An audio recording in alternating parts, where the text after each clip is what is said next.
Good morning all of you.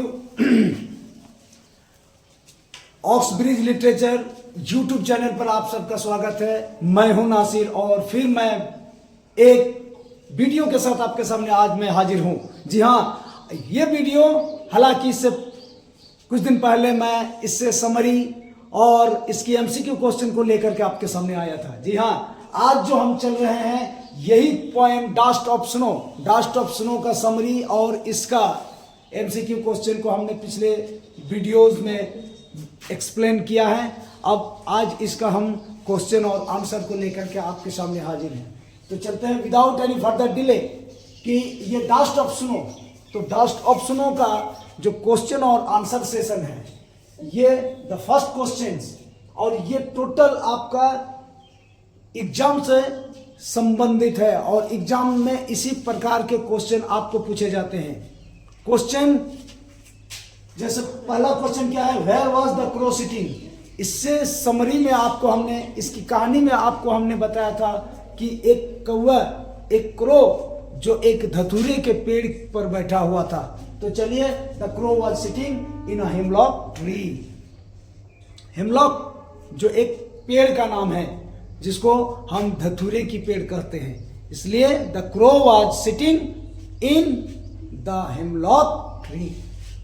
What is dust of snow, does it change the poets mood. कहता है कि dust of snow क्या है, क्या ये कवि की मूड को बदल देता है।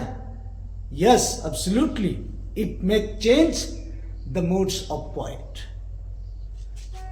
द आंसर में क्या है, the dust of snow is a small particle of snow. Dust of snow मतलब ये बर्फ का जो बूंद, पार्टिकल्स जो गिरता है, बूंद बूंद, उसे कहते हैं डस्ट ऑफ स्नो।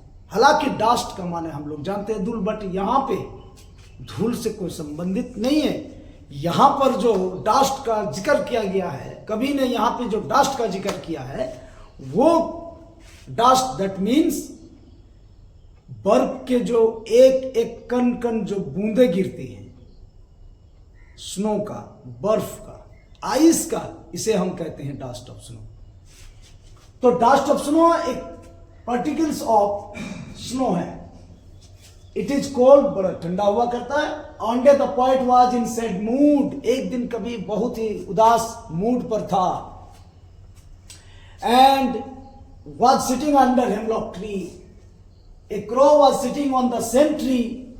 बड़ा उदासी मूड में थे और एक हेमलॉक ट्री के नीचे वो बैठे हुए थे।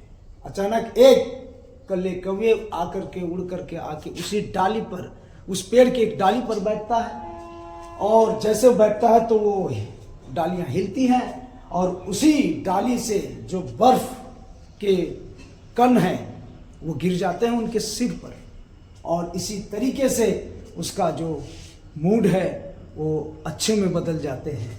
तो dust of snow fell on the poet and does his mood, sad mood change into good.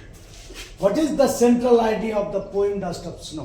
Dust of snow का सेंट्रल आइडिया, केंद्रीय भाव, मूल विचार क्या है। In the poem dust of snow the poet wants to convey that some things and certain moments or action which are simple have large significance। कहता है dust of snow में कुछ चीजें ऐसे बहुत छोटा होते हैं, लेकिन इसकी जो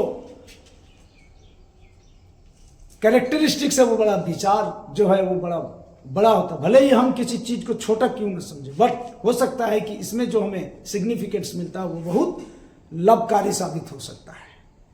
इसलिए किसी भी चीज को छोटा नहीं समझना है। इसी चीज, भले हम और आप किसी चीज को छोटा समझे, लेकिन वो कहीं आपके लिए एक यूजफुल साबित हो सकता है। वो simple have large significance, they can change the mood और the life of a person. किसी भी इंसान की जिंदगी को बदल सकता है। जैसे हम लोग यहां पर देखते हैं, कभी काफी उदासी मूड पर थे, उसकी मूड बहुत उदास था, लेकिन जब उसके सिर पर, उसके माथे पर वो बर्फ का ठंडा ये कण गिर जाता है तो उसकी दुख भरी मिजाज खुश में बदल जाता है। That is correct. Yes, the way crow six down dust of snow on the poet inspire and gives him the idea to shake off his despairing thoughts. उसका ये डिप्रेशन थॉट को इंस्पायर कर दिया। कहता नहीं, अब जो बचा हुआ दिन है, मैं इस बचे हुए दिन को अब अच्छे कर्म में लगाऊंगा। उसे डिप्रेसिव मूड को इंस्पायर किया। बिकम चीयरफुल, खुश हो जाते हैं, एंड डू समथिंग यूजफुल, और कहते हैं बचे हुए दिन जो है मैं अब इस आधे दिन को बेहतर काम में लगाऊंगा। Next, what side of nature do crow and hemlock represent? ये हेमलॉक और नेचर ये क्या रिप्रेजेंट करता है? तो crow is a black hoarse voiced bird, काला, ये बुरे की संकेत देते हैं। And hemlock is a tree with poisonous bitter fruit, और ये जहरीला फल वाला एक वृक्ष होता है। हालांकि दोनों साइड इफेक्टेड है। That is not good thing, both are not beautiful, दोनों कोई सही नहीं है, नो अच्छा है, they are not good, they represent the dark. यहां डार्क, अंधेरा, काला, हमेशा आप लोग जानते हैं, हम लोग जानते हैं कि ये बुरे की संकेत है, डिप्रेसिव की संकेत है, सॉरोफुल का संकेत है, and bitter side of nature. तो दोस्तों, अगर आप अपने English class 10th, from class 9th, 10th, 11th, 12th, even after the honours in English, कोई बच्चे अगर कोर्स ऑफ स्टडी लिटरेचर को दुरुस्त करना चाहते हैं तो बेशक हमारे इस चैनल से बने रहिए। हम आपको कोर्स ऑफ स्टडीज से संबंधित पोएम, पोइट्री, ड्रामास, सटायर, इसकी पूरी सारांश बिलिंगुअल मीन्स इन इंग्लिश और हिंदी दोनों में लेके आएंगे। अगर आप इस वीडियो में पहली बार है तो kindly subscribe my channel and don't forget to press the bell icon, comment, share and likes. तो फिर मैं आपसे मिलता हूं अगले वीडियो में अगले टॉपिक के साथ। तब तक के लिए आप हमको दीजिए इजाजत। धन्यवाद।